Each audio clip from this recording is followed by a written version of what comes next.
Hello everyone, welcome to the video.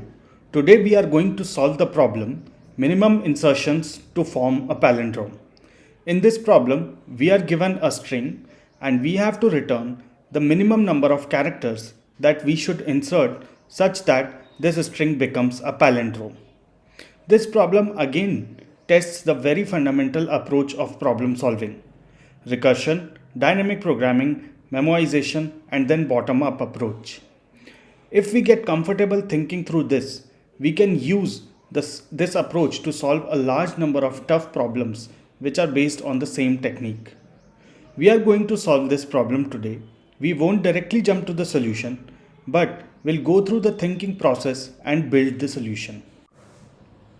We discuss the questions of data structures and algorithms on this channel in simplest words with fundamental approach. If you are new to this channel, please subscribe. Let's start.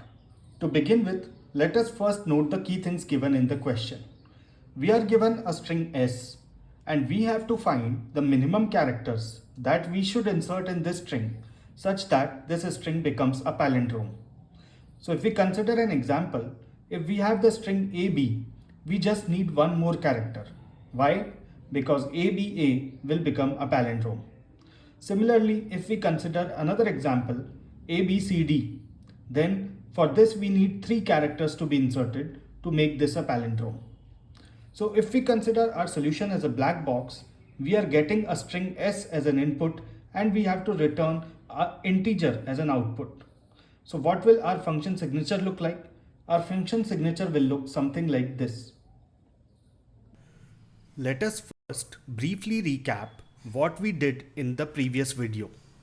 So our aim was to find the minimum number of insertions required to make this string a palindrome. So we thought of breaking this problem down. We thought, let's break this string into first character plus remaining string.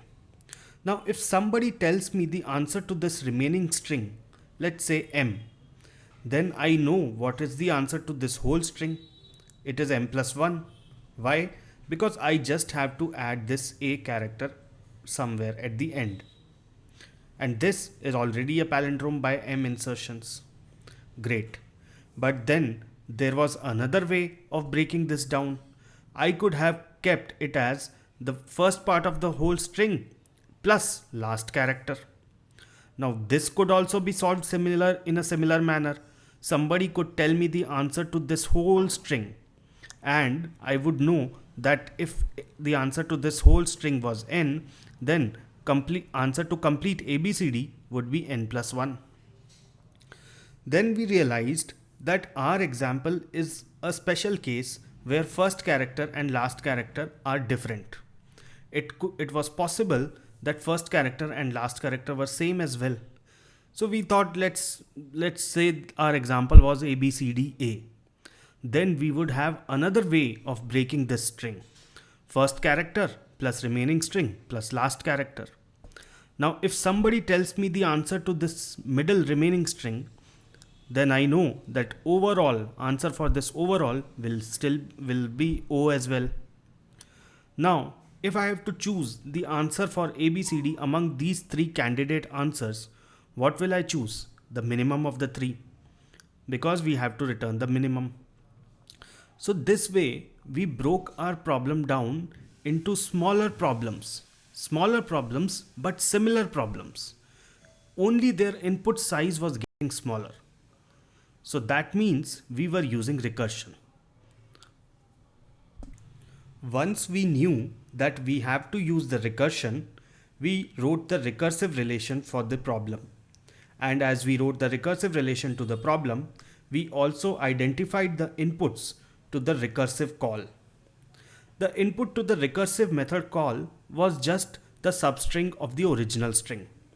And how was this substring represented? The substring was represented with I and j, I being the starting point and j being the end point. So we wrote the algorithm for this based on the recursion. We also identified the terminating condition of this recursion. What was the terminating condition? The terminating condition was when our input gets smallest. And what was the smallest input? When our substrings were getting of size 1 and 2. So we wrote the terminating condition for substrings of size 1 and 2. Now with this, our function or our algorithm was complete, but it had a very high time complexity. Because due to recursion, there were many overlapping subproblems.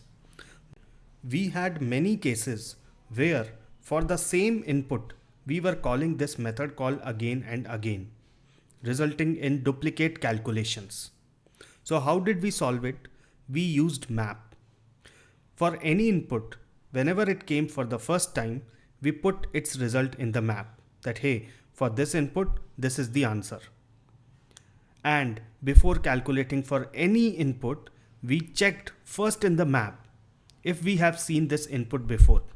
If we have, then we returned the answer directly from the map instead of calculating it again. This thing worked well and our time complexity was big O of n square. Our space complexity was also big O of n square because we were storing results for all the substrings. This was our top-down dynamic programming approach. Now the next step is thinking if the bottom-up approach is possible. This will be our agenda in this video. But why do we even need to think about bottom-up? What is the problem here in top-down approach? Let us see what is the problem with the top-down dynamic programming.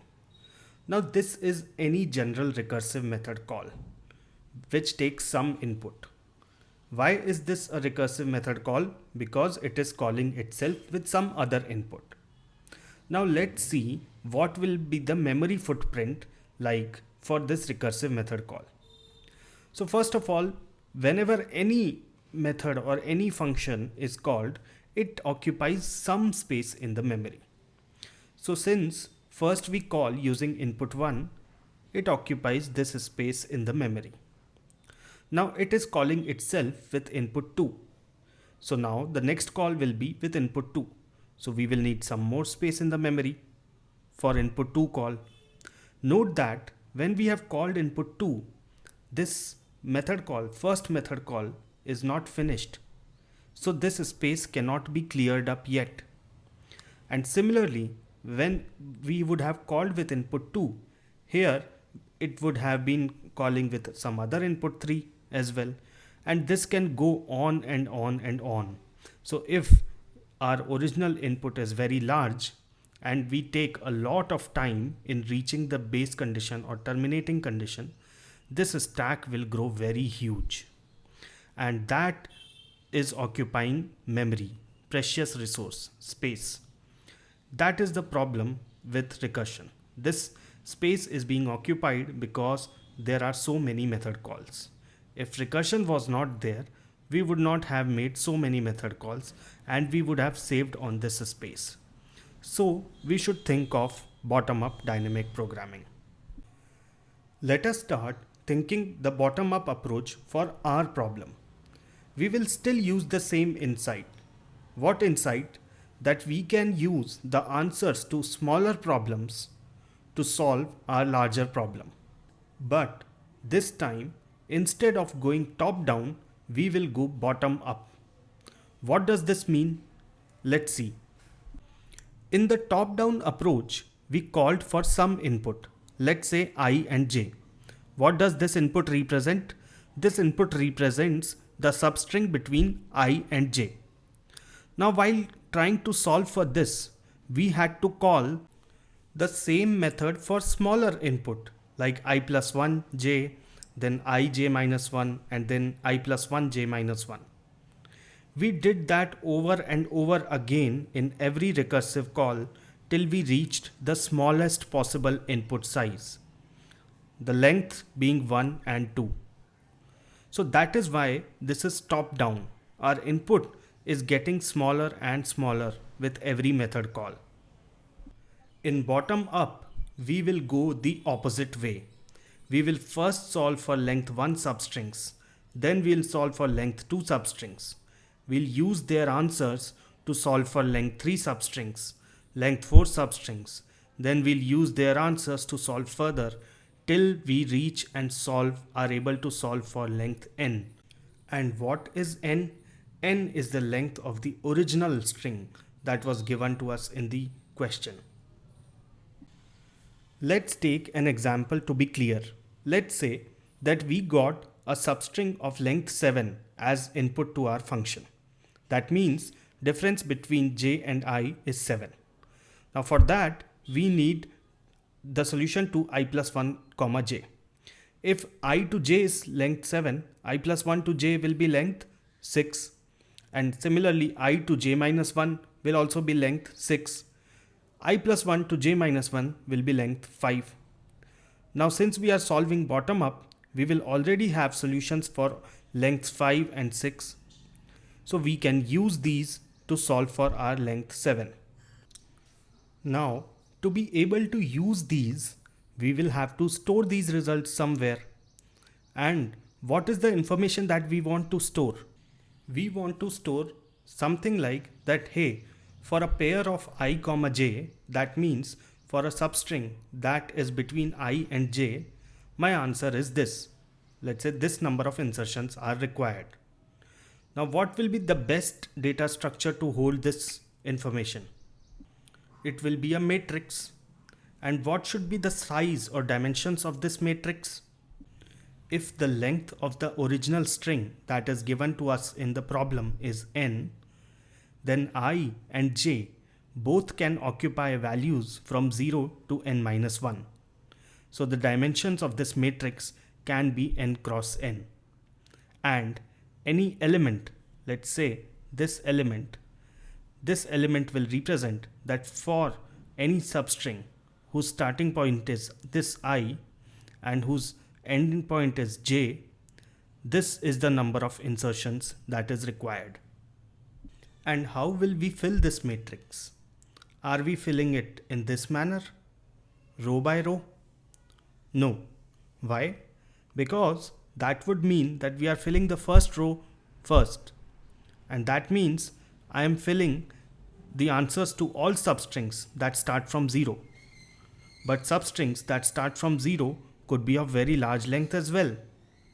And I cannot fill any larger length substring if I don't know the answers to all smaller length substrings. So this is not the way I'm going to fill my matrix. I will fill the matrix in the order of length. So first I'll fill answers to length 1 substring. All length 1 substrings will lie on this diagonal because here I is equal to j. Then for length 2 substrings, they will lie on this diagonal, length 3 on this, and so on. So basically I am filling this matrix diagonally. So to sum up our observations, we are going bottom up approach, meaning we will first solve for length 1 substring, then length 2, and then so on we'll grow till length n. We will use matrix to store our results. And if we think about it, matrix is also just like a map that we used in top-down approach. We will fill this matrix in a diagonal fashion. Now with these observations in mind, let's try to write algorithm for the bottom-up approach. To start with, we know that we need to declare a matrix of size n cross n. What will be our next step? Our next step will be to fill the solutions of length 1 and length 2 that are our base conditions. So let's try to fill this matrix with solution for length 1. For length 1 substrings, we will iterate over the whole string. In every iteration, we will fix our starting point of the substring as I. Now since the length is 1, our end point of the substring j will also be I. And for length 1 substrings like A, B, C, we don't need to insert anything to make it a palindrome. So mat ij will be equal to 0. Now our next step is to fill answers to the length 2 substrings. Let's see how will we do this. For length 2 also, we will iterate. In every iteration, we will fix I, our starting position of the substring.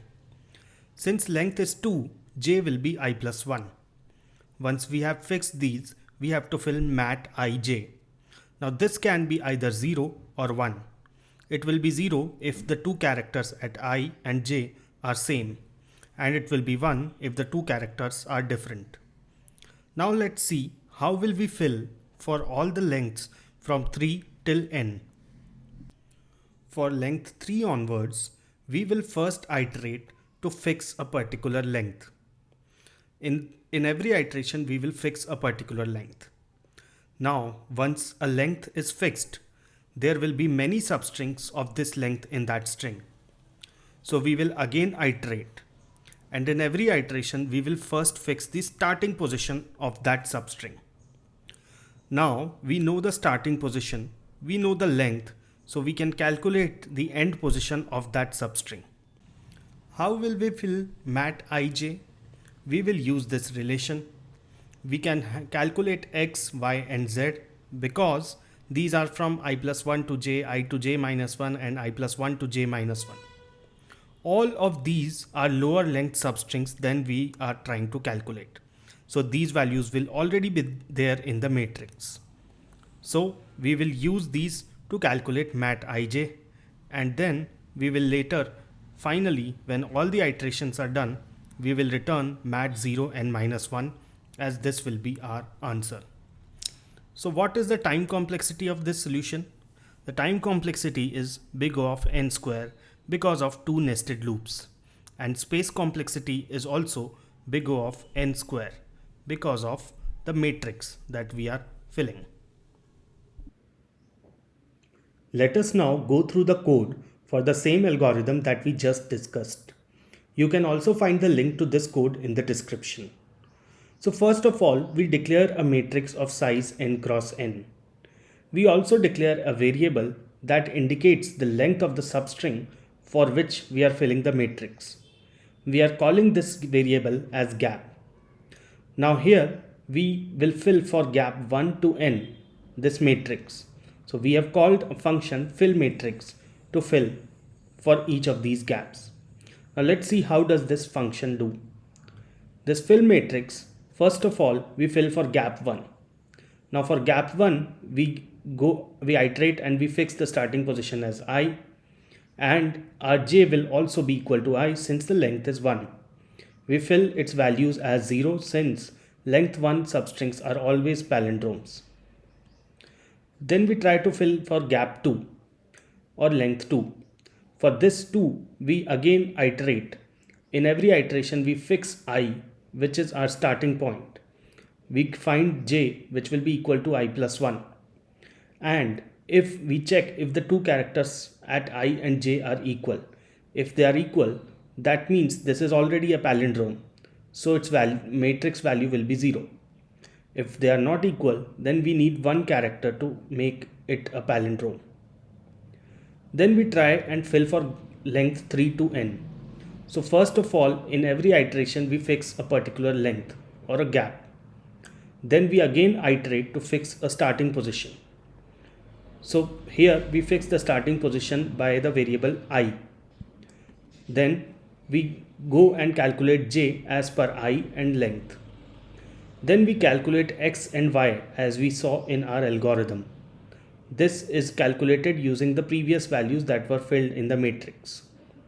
Now calculation of z is useful only if the characters at the two extremes are equal.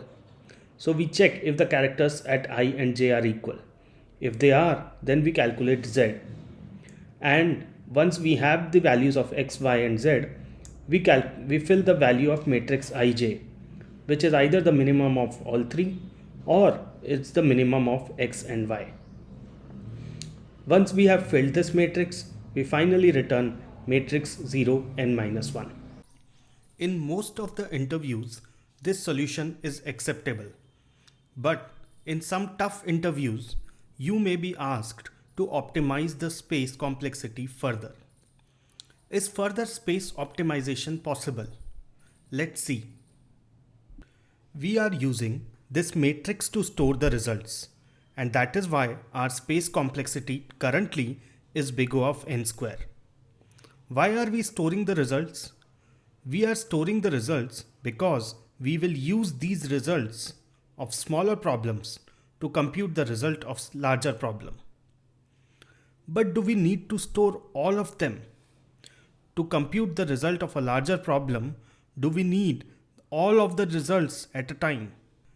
Let us say that hypothetically, I am working on this recursive method call between I and j, such that the length of the substring between I and j is 600. Now, my question is that to compute this, do I need the answers for the whole matrix? Do I need the answers for the substrings of length 1 to 599? I need values of x, y and z. But x, y and z are at the most 1 or 2 lengths smaller than my current length. So if I have answers to all substrings of length 599 and all substrings of length 598, I have enough to calculate x, y and z. I don't need anything else. Therefore, yes, space optimization is possible. Instead of using this whole matrix, I just need the answers to the latest 2 lengths that are smaller than my current length. So if I have to find answers for any particular length and I have these two, the latest 2 lengths answers, I'll be good. So how do I store answer for a particular length? I can use a one-dimensional array for that. So let's say for the 2 lengths, we declared 2 one-dimensional arrays, odd length array and even length array. Now any element of this array, let's say this element, what will this denote? This will denote the number of insertions required for the substring that starts from this position and is of length this to make it a palindrome. Now let's say I'm computing the answer for substring of length 600 and my current I is position 1.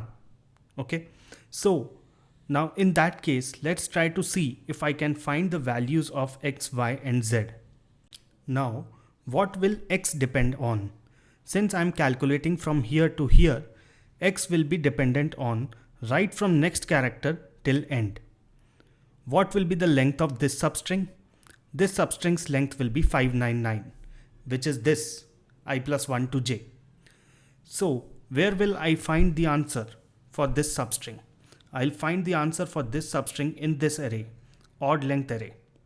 And where exactly in this array? If my I is here at position 1, then I'll find this at this position, I plus 1. Why? Because this position denotes the minimum insertions required to make this substring a palindrome. Which substring? The substring that starts at I plus 1, which is this position, or here just the next character, and whose length is 599. Let's repeat this again. Every position in these arrays, let's say this position or this position, every position denotes a substring. What substring? A substring whose length is this and which starts from this position. And the value at this position denotes the minimum number of insertions required to make this substring a palindrome. So the way we can derive x, we can also derive y. We will again derive y from the odd length array, the 599 length array, because it is also just one length smaller. And where will we derive it from? We will derive it from this position only. So the value at this position plus 1 will be equal to y. Now z, where will we derive the z from? Z is 2 lengths smaller. So if I am at 600, z I can find in the even length array, which is 598. And where exactly in this array I can derive the z from? I can derive z from I plus 1th position. So now I can derive x, y and z. That means I can compute the values for 600. So in the next iteration, I will probably move to 601 length. Now in that case, I won't need the 598 one now. So this even length array will now hold the answers to the 600, and we will have 599 and 600's answers.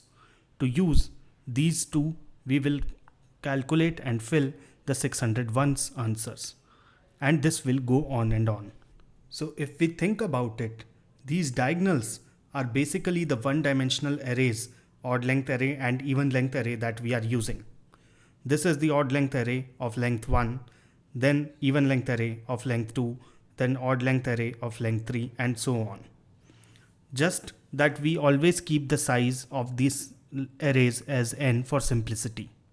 So if we are at a particular diagonal which is computing for length, let's say 600, then we only need the values at the previous two diagonals and not the other older diagonals. And that is why we have been able to optimize the space using two one-dimensional arrays. Now let's see how will our algorithm change. First of all, instead of the matrix, we will declare two one-dimensional arrays, odd length array and even length array. Then we will fill answers to all substrings which are of length 1. And where will we fill them? We will fill them in the odd length array. To fill answers for all substrings which are of length 1, we iterate. And in every iteration, we fix a starting position. Now, what is the answer for the substring that starts from I and has length 1? It is 0. So we fill 0. Next, let us try to fill for answers for length 2 substrings. And where will we fill the answers to length 2 substrings? We will fill them in the even length array. Here also, we will iterate. And in every iteration, we will fix an I. And accordingly, we know what is j. Then we will fill the value in even length array. Its value can be either 0 or 1, as we discussed the two cases here. The ith element in this array will denote the substring that starts from I and has length 2. And we will fill it in this manner. Now let's see how will we fill for the remaining lengths. For lengths 3 to n, we will first iterate and fix a particular length. Now for that particular length, we will again iterate and fix a starting position. Since we know the length, we know the starting position, we can compute the end position. Then we will check whether this length between I and j, this is even or odd. If it is even, why are we checking this, whether it is even or odd? Because where will x, y and z lie will depend on whether our current length is even or odd. So if the length is even, then we will find x in the odd length array. And similarly, we will find y from the odd length array and z from the even length array. Since we have all these three values, we can find the answer to the problem of I to j. We will put this answer in a new array at position I. And similarly, we will do it for all i's. When we are done with these iterations, we will copy this new array into the even length array. Why? Because now the previous even length array will not be required. And even length array will now hold the latest length. So similarly, we will go on computing for all the lengths. And lastly, when we are done, depending on the length of the string, whether it is even or odd, we will return the first element. So that will complete our space optimization algorithm for this problem. Now what will be the time complexity here? Time complexity is still big O of n square because of two nested loops. But space complexity has now reduced to big O of n. Space complexity has now reduced to big O of n. Let us now summarize what all we did. First of all, we understood the problem with the help of an example. Then we did a recap of the previous video where we solved this same problem with recursion and top-down dynamic programming approach. Then we tried to understand that what is the problem with the top-down dynamic programming. The problem is that when we call a recursive method again and again, the call stack occupies a lot of memory. We would want to avoid that, and once we can avoid recursion, we will save on memory. So we thought of this bottom-up approach. In the bottom-up approach, we first solve for substrings of length 1, then for length 2, then for length 3, and so on. For every length, we use the values of smaller lengths to get the answers. We use matrix to store these results, and we fill this matrix in a diagonal manner. Then we wrote the algorithm for it and also did a code walkthrough. Then we thought of an extension of this problem where we saw that further space optimization was possible. We realized that we don't need the whole matrix. We only need answers for substrings from the latest two lengths. So we used two one-dimensional array, odd length array and even length array for that. And we kept these two arrays updated for the latest lengths. We also saw the algorithm for this. This is it for this video. We will meet again in the next video with some other problem. Thanks for watching.